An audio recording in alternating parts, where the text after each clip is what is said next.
Atin naman alamin ang update mula sa NBI, mula kay RH15, Miss Giselle Ricafort. Miss Giselle, go! Nakairay inupakan ni National Group Investigation Director Atty. Melvin Matibag si dating COMELEC Commissioner Atty. Rowena Guanzon.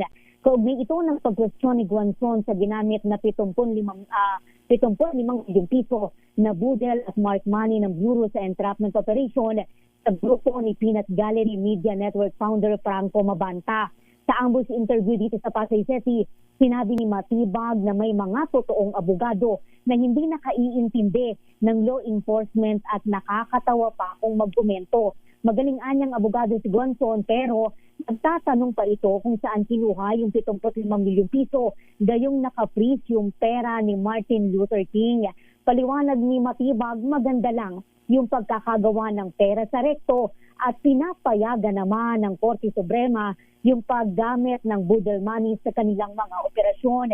Bukod sa NBI anya yung nag-provide ng pera, 50,000 piso lamang dito yung tunay. Payo ng direktor kay Guanzon, mag-isip muna bago hanapin o questionin yung 75 milyong piso sa entrapment operation. Sana anya bago mag-alam-alaman sa law enforcement yung ilan, magtanong muna sa tunay na nakaiintindi niyan. Pakinggan natin. Dami rin pong nag-aabogado sa social media. At meron pong mga totoong abogado na hindi naman nakakaintindi ng law enforcement. Nagsasabi, nakakatawa minsan yung mga komento, kagaya nun dun sa budel money na ginamit, na sasabihin ka na si Atty. Guanzon, diba? Lawyer yan, galing na lawyer. Anong sabi niya? Sabi niya, saan kumuha ng 75 million?